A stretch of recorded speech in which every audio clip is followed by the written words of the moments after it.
Je voudrais remercier mon ami Médéric pour l'opportunité qu'il nous offre de nous retrouver ici. Je pense que, Médéric, le public que nous avons est un public dense et un public très intéressant. Moi, je m'en réjouis, parce que même si nous étions à 10 ou 15, je m'en réjouirais.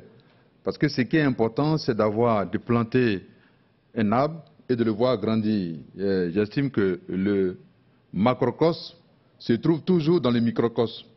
Donc, ce qui est petit peut devenir grand. Le public est charmant et je voudrais qu'on s'encourage en nous applaudissant, nous tous, parce que nous sommes charmants.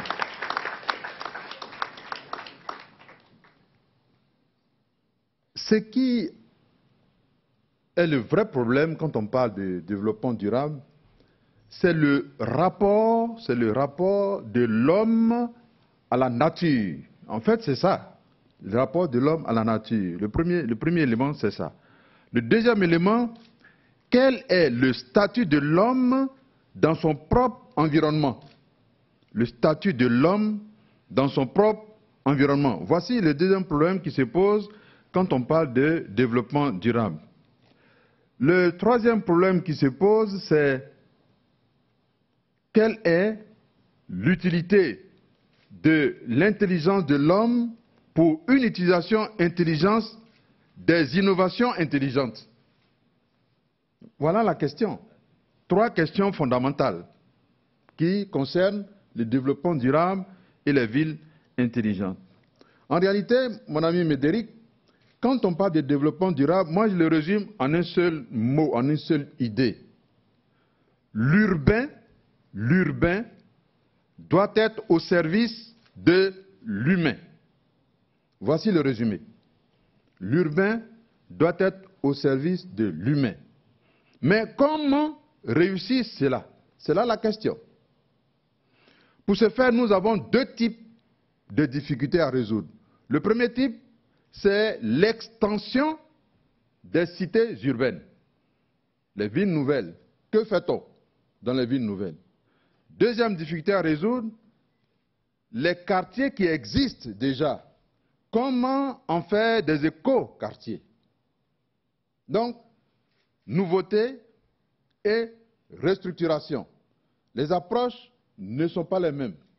Mais nous allons essayer de trouver les points communs. Ensuite, vous demandez de vous pencher sur les opportunités que vous offre Abidjan. Alors, la première chose que nous pouvons dire, c'est que il faut donc préserver l'environnement. Quand on a répondu aux besoins de l'homme, il faut préserver l'environnement.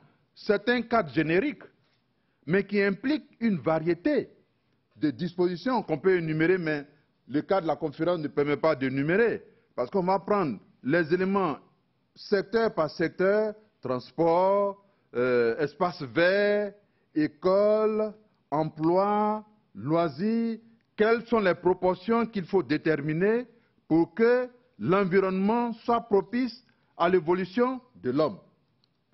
Ensuite, nous nous posons aussi la question de savoir qu'est-ce qu'il faut faire quand on a fait une bonne conception de l'environnement, une bonne conception du projet, qu'on a préservé l'environnement, à quoi peut servir l'intelligence numérique? Eh bien, l'intelligence numérique, nous, on est en relation avec Nice, par exemple, où notre ami Estrosi utilise la vidéosurveillance.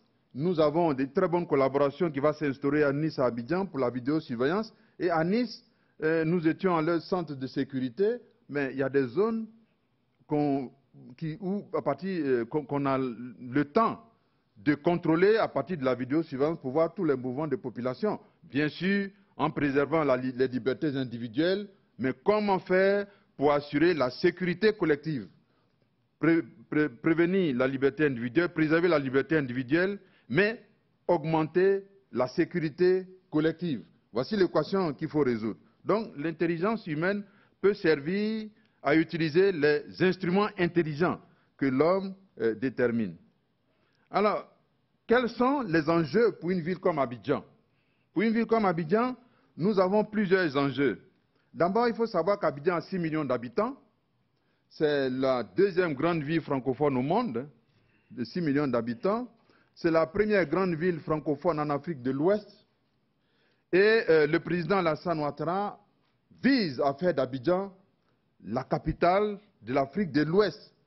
Ce n'est pas un oubli des autres, mais c'est un accompagnement des autres, parce qu'en toute chose, il faut un leader.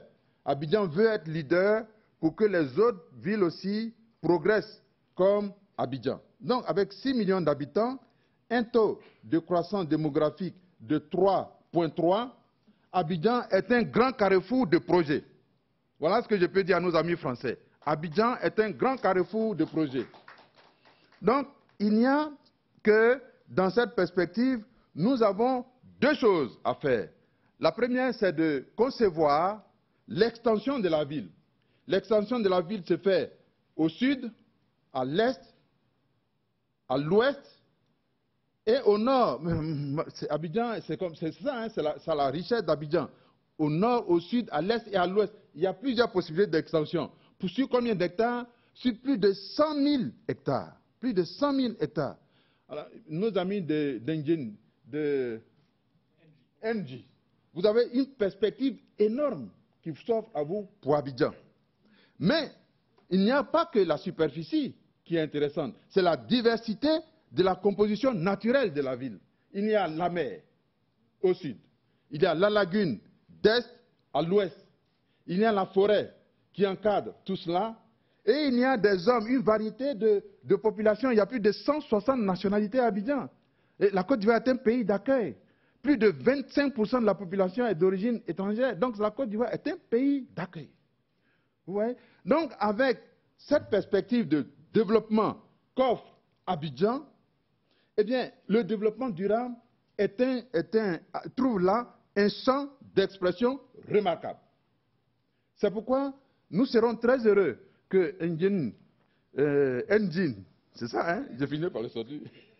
Engie accélère son avenue, son apparition en Abidjan, parce qu'il y a beaucoup de choses, à faire, notamment le transport qu'il faut assurer de façon correcte, en visant à polluer le moins possible l'air, par exemple, le transport par téléphérique. À une époque donnée, quand je parlais de ça, les amis me regardaient avec de gros yeux. Je dis, mais pour traverser la lagune Abidjan, c'est le téléphérique. La seule chose dont ont besoin les Abidjanais, c'est d'une technologie qui les rassure. Parce qu'ils s'imaginent en train de tomber dans la lagune quand on prend le téléphérique. Donc il faut les rassurer simplement, avec des techniciens chevronnés, des expériences et un dispositif sécuritaire qui les mette en sécurité. Deuxième chose à faire à Abidjan, il faut supprimer ce qu'on appelle, ici en France on appelle ça le covoiturage. Chez nous on appelle ça les woro-woro. On appelle ça les woro-woro, c'est les taxis collectifs. Nous, il y a longtemps qu'on pratique des taxis collectifs. Nous on veut les supprimer pour mettre en place un système de transport de grande capacité. Par exemple, le tramway, par exemple le métro. Moi, j'aime pas trop bien le métro. Le tramway est agréable et le tramway bien fait est plus écologique que le métro. C'est mon avis. On peut discuter. Ensuite, en matière de pollution de l'air, nous avons envisagé d'installer un laboratoire de mesure de la qualité de l'air à Abidjan. Il faut protéger la population. Il faut protéger la population. Il ne s'agit pas d'équiper les hôpitaux à coût de milliards, alors qu'en évitant de polluer l'air, on évite de faire des dépenses en matière de santé. Ce qu'on dépense en laboratoire de l'air, on le gagne en équipement sanitaire. Et il faut aussi prévoir un dispositif pour que le traitement des ordures ménagères soit intelligent. Chez nous, à Abidjan, on produit 1 kilo, chaque habitant produit 1 kilo d'ordures ménagères par jour. Voyez la quantité de produits qui sort. Mais si on a un traitement intelligent, non seulement on va polluer le moins possible l'environnement, mais on va recycler tous ces déchets pour que ce soit des matières premières pour une industrie de transformation. Oui? Mais on cherche des partenaires simplement, des partenaires décidés, intelligents, qui ont la technique comme vous, et Abidjan s'offre à eux. Donc je demande à nos amis français, les techniciens qui sont là, venez en Abidjan, Abidjan sera pour vous et vous serez pour Abidjan. Je vous remercie.